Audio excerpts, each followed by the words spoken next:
سر ہمارے ایک سابق وزیر خارجہ ہیں خورشید محمود قصوری صاحب، ان کو ہم نے سنا ہے تو انہوں نے اپنی جو ہے نا کہا ہے کہ عمران خان نے اتنی لمبی تقریر کی ہے اور ان کے ہاتھ میں پرچی نہیں تھی، تو میں پریشان ہو گیا تھا کہ اتنی لمبی تقریر اور بغیر پوائنٹس کے وہ کیسے کریں گے، لیکن اتنے اہم فورم پہ انہوں نے کی اور بالکل ہچکچائے یا ڈرے سہمے بغیر ایک بہت ہی بغیر پرچیوں کے بغیر پوائنٹس لکھے عمران خان نے اتنی اچھی تقریر کی، اور انہوں نے جو اسلام کے بارے میں خدشات تھے وہ بھی دور کیے، مغرب کی جو دوہری پالیسیز ہیں ان کو بھی تنقید کا نشانہ بنایا، اور خاص طور پہ حجاب کے بارے میں بھی بات کی ان چیزوں پہ، اور بتایا کہ جو تامل ٹائیگرز نے خودکش حملے کیے، کسی نے ہندو مذہب کو تامل ٹائیگرز کے خودکش حملوں کا کی وجہ سے دہشت گرد نہیں کہا، یہ تمام چیزیں تو اپنے دورے میں انہوں نے ہر اہم پہلو پہ بات کی، تمام یہ جو چیزیں انہوں نے ڈسکس کی ہیں، اس کو آپ کیسے دیکھتے ہیں؟ دیکھیں میں یہ سمجھتا ہوں کہ بے شک ان کے پاس پرچی نہیں تھی، لیکن ہی واز ویل آرگنائزڈ، بالکل انہوں نے اس چیز کی ریہرسل کی ہوئی تھی، انہوں نے اس چیز کو اسبار کیا ہوا تھا کہ کیا باتیں کہنی، کیونکہ وہ کہہ رہے تھے کہ پہلا پوائنٹ، دوسرا پوائنٹ، تیسرا پوائنٹ، اس کا مطلب پوائنٹ ان کے ذہن میں تھے۔ بالکل تو یہ مجھے یاد آتا ہے نپولین کہا کرتا تھا کہ لوگ مجھے سمجھتے ہیں کہ میں جینیس ہوں، اصل میں میں ہر چیز پہ بہت محنت کر کے پہلے سے سوچتا ہوں کہ مجھے کیا کرنا ہے۔ تو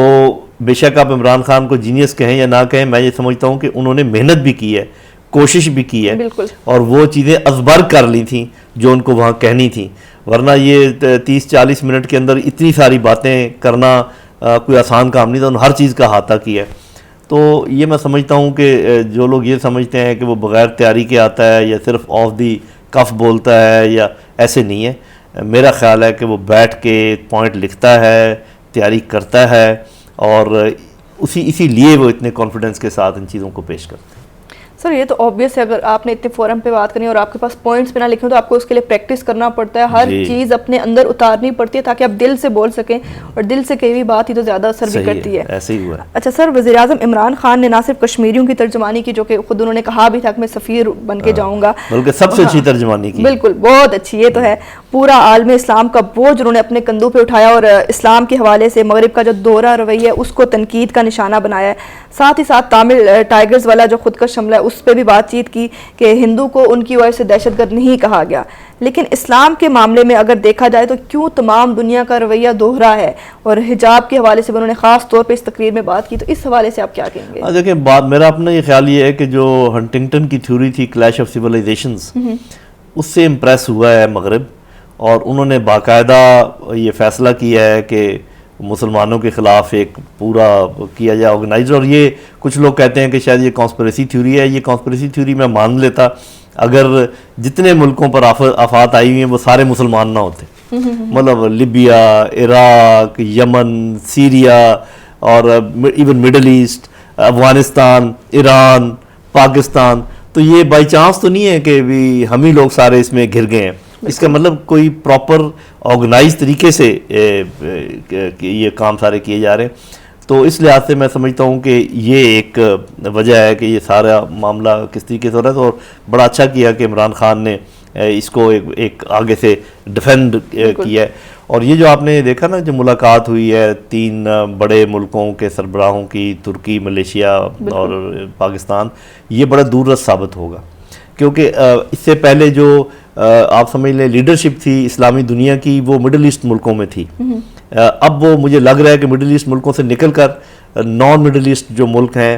اسلامی، یہ جن کا میں نام لے رہا ہوں اور اس میں شامل ہو جائیں گے، شاید بعد میں انڈونیشیا آ جائے، اور لوگ اگر امن آ جاتا ہے افغانستان میں، ایران میں، تو یہ بلاک ابھی لیڈ کرے گا، اور اس کے آثار نمایاں ہو رہے ہیں، اور یہ زیادہ توانا بلاک مجھے نظر آتا ہے، آپ دیکھیں گے۔ بس پاکستان کو بھی ایک ہی فیصلہ کرنا ہے کہ ابھی یہ جو مخمسے کی حالت ہے نا کہ دنیا کے 2 بلاک ہیں، ہمیں پتہ ہے کہ China, Russia, Iran, Turkey, Central Asian countries تقریباً ایک طرف ہیں، اور بھی ایسٹرن یورپین ملک بھی کچھ ہیں، اور ادھر امریکہ ہے جو کہ ابھی بھی سپر پاور ہے، سب سے زیادہ طاقتور ہے، آسٹریلیا، انڈیا، جاپان وغیرہ دوسرا ہے۔ تو پاکستان کو اس میں تو کوئی شک نہیں، سب کے ساتھ اچھے تعلقات رکھنے چاہیے، لیکن مکمل طور پہ کسی ایک بلاک کے ساتھ جڑنا پڑے گا۔ پاکستان خود کمزور ملک ہے، اکیلا یہ کام نہیں کر سکتا، لیکن اگر ایسا رہا کہ درمیان میں رہا، نہ یہ مدد کریں گے نہ وہ مدد کریں گے، اس سے ہمیں چھٹکارا حاصل کرنا ہوگا، اور میں سمجھتا ہوں کہ ہماری خارجہ پالیسی آئندہ اس چیز کا خیال رکھے گی، اور پھر ہم آپ دیکھیں گے کہ بہت مضبوط ملک بن کر ابھریں گے، اور ہمارا رول آپ دیکھیں کہ اتنے کمزوری میں بھی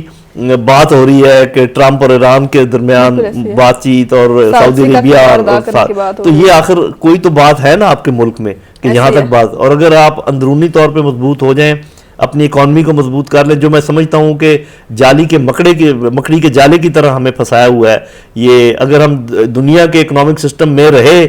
ویسٹرن سسٹم میں، تو ہم کبھی بھی نکل نہیں پائیں گے. ہمیں کوئی اس کا حل سوچنا پڑے گا. لیکن جب یہ حل ہمیں مل جائے گا، ہمارا پولیٹیکل نظام ایسا ہو جائے گا کہ اچھے لوگ اوپر آئیں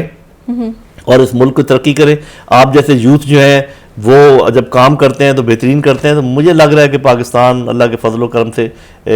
دنیا کے نقشے پہ بہت ابھرتا ہوا ملک آپ کو نظر آئے گا انشاءاللہ. بالکل انشاءاللہ. اچھا سر، عمران خان کا ایک جو تقریر کا پارٹ تھا جس میں انہوں نے بات کی کہ انہوں نے میرے درختوں کو نقصان پہنچایا ہے، وہ پارٹ اس پہ ذرا یوتھ خاص طور پہ سننا چاہ رہی ہے، اس پہ آپ ذرا جی بنیادی طور پہ میرے خیال انہوں نے ایک طنز کی تھی بالکل ہندوستان پر کہ ان کے جہاز آئے، انہوں نے بم گرائے، اور ساتھ ہی ایک انہوں نے ہلکا سا اپنا بھی بتا دیا کہ ہم اتنے درخت لگانے کی کوشش کر رہے ہیں اور درختوں کو بھی ہم اہمیت دیتے ہیں، کیونکہ انوائرمنٹ کی بھی بات کی تھی نا انہوں نے. تو آپ نے دیکھا اس پہ تالیاں بھی بہت بجیں، کیونکہ دنیا جو ہے وہ انوائرمنٹ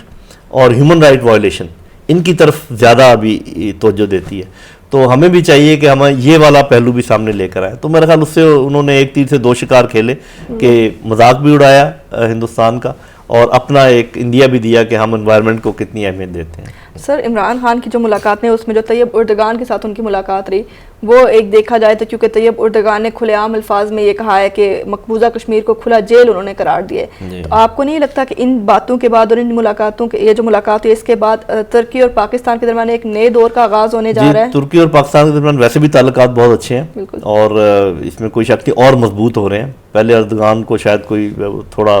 شک تھا، لیکن ابھی اس کو عمران خان سے ملنے کے بعد میرے خیال اور یہ بات ہوگی. اور میرا اپنا یہ خیال یہ ہے کہ ہمیں اپنے رویے میں تھوڑا یہ تبدیلی کرنی چاہیے کہ جو لوگ ہماری پذیرائی کرتے ہیں اور جو لوگ ہماری حمایت کرتے ہیں ان کی طرف ہمیں زیادہ توجہ دینی چاہیے، بجائے اس کے کہ جو لوگ ہمیں گھاس نہیں ڈالتے ہیں ہم ان کی طرف زیادہ راغب ہوتے ہیں. میرے ذہن میں آ رہا ہے ایران نے بہت بھرپور طریقے سے کشمیر کے کاز کی حمایت کی تھی بالکل، اور 2 دفعہ کی تھی، ان کی اسمبلی میں بھی یہ بات آئی تھی. ہمیں یہ چاہیے تھا کہ اقوام متحدہ جانے سے پہلے آپ ایک دن کا دورہ ایران کا رکھتے، چاہے وزیر خارجہ جاتے چاہے وزیر اعظم جاتے، ان کا شکریہ ادا کرتے. پھر آپ دیکھتے کہ روحانی صاحب وہاں بھی کشمیر کی بات کرتے ہیں. ابھی ہم شکایت کرتے ہیں کہ ادھر روحانی نے کوئی بات نہیں کی، بھی آپ نے کیا کیا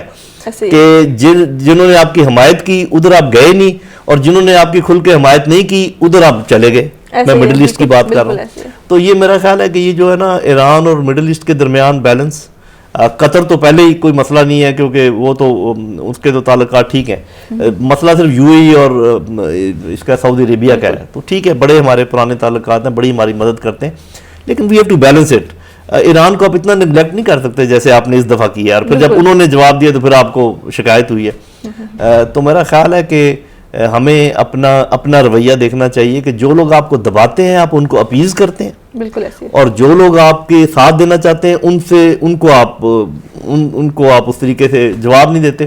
میرا اپنا خیال ہے کہ روس کے ساتھ ہمارے تعلقات بہت اچھے ہو سکتے ہیں، چین کے ساتھ اور گہرے ہو سکتے ہیں، ایران کے ساتھ اچھے ہونے چاہیے، سینٹرل ایشین کنٹریز کے ساتھ ہونے چاہیے. ترکی بڑھ کر سامنے آ رہا ہے، ملیشیا ہے، انڈونیشیا ہے. تو اگر ہمارے اوپر کوئی پابندیاں لگنے کا خدشہ بھی ہو، جو ہم گھبراتے رہتے ہیں کہ ایف اے ٹی ایف ہو گیا اور یہ آئی ایم ایف ہو گیا، یہ سب کچھ، یہ ساری گھبراہٹیں ہیں، ایک قسم کی ذہن کے اندر ایک وہ خلفشار ہے. اس کو اگر ہم کلیئر کر دیں، دوستوں اور دشمنوں کو پہچان لیں، جو اچھا برتاؤ کرتا ہے اس کے ساتھ اچھا برتاؤ کریں، اور جیسے دنیا کا وتیرہ ہے کہ جیسے کوئی تیسا. اور میں سمجھتا ہوں کہ پاکستان اگر اپنا یہ معاملہ سیدھا کر لے اور اندر کے چیزوں کو جس میں گورننس کے معاملات ہیں وہ کر لے، تو پاکستان ایک بہت بڑا ملک بن کے ابھرے گا انشاءاللہ. سر، ایک آخری سوال میں آپ سے پوچھنا چاہوں گی، ابھی کیونکہ ٹرکی نے تو کھلے عام الفاظ میں ہمارا ساتھ دیا ہے اور کشمیری ایشو پہ بات کی، تو ہمیں اپنی پارلیمنٹ میں ٹرکی کے لیے شکریہ ترکی کے نام سے کوئی قرارداد نہیں چلانی چاہیے؟ میرا خیال ہے کہ دیکھیں 2 ہی لیڈر وہاں پر ایسے بولے ہیں جنہوں نے مسلمانوں کی ایز اے ہول بات کی ہے، اور جو دنیا میں ناانصافیاں ہو رہی ہیں، چاہے وہ بڑے کر رہے ہیں چھوٹے کر رہے ہیں، ان کی برملا بات کی ہے. اور ترکی نے جس طریقے سے سپورٹ کی ہے پاکستان کی، وہ میرا خیال ہے کہ آپ کی رائے اچھی ہے کہ اس کا ہمیں شکریہ ادا کرنا چاہیے. اور یہ بہت فرق پڑتا ہے کہ جو ملک آپ کا ساتھ دیتے ہیں آپ ریسیپروکیٹ کریں، ان سے بھی زیادہ کریں. اور میں دوبارہ بات ختم کرنے سے کہوں گا کہ ایران کے ساتھ اچھے تعلقات استوار کرنا ہمارے لیے بہت ضروری ہے، اور جتنا جلد اس کو ہم کر لیں دیکھ لیں. اور یہ جو دنیا میں ایک ورلڈ آرڈر بنا ہوا ہے نا، اکنامک ورلڈ آرڈر،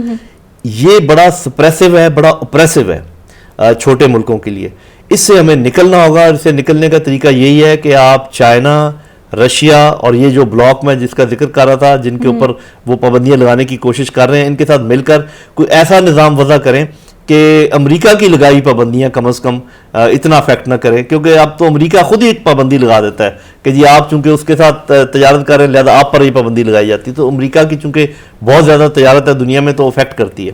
تو جب تک ہم ایک متبادل نظام نہ بنا لیں، اس وقت تک ہم اس چنگل سے نکل نہیں پائیں گے، بہت مشکل ہوگا. اور یہی ملک جن کا آپ ذکر کر رہی تھی، جن کا میں ذکر، یہ مل کر ایک نیا نظام ترتیب دے سکتے ہیں. اور یو این کے سیکرٹری جنرل نے کہا ہے کہ مجھے لگ رہا ہے کہ یو این سپلٹ ہو جائے گی 2 حصوں میں، کیونکہ وہ اس کو بھی نظر آ رہا ہے کہ یہ سارا کچھ کیا ہو رہا ہے. تو یہ ملک اگر کھڑے ہو جائیں، آپس میں بات چیت کریں، اپنے نظام وضع کریں، تو یہ جو استبداد ہے امریکہ کا، اس سے نکلا جا سکتا ہے. جی ناظرین، جیسا کہ آپ نے دیکھا ہمارے ساتھ موجود تھے جنرل ریٹائرڈ خالد نعیم لودھی صاحب. سر بہت شکریہ آپ کے ٹائم کا، بہت ہی زیادہ معلوماتی ڈسکشن رہی، آپ نے تجربے کی روشنی میں بہت سی چیزوں کے سے ہمیں آگاہ کیا. ناظرین، اس کے ساتھ میں آج کے پروگرام سے آپ سے چاہوں گی اجازت، مجھے دیجیے اجازت. اللہ حافظ. اور آج یہ آپ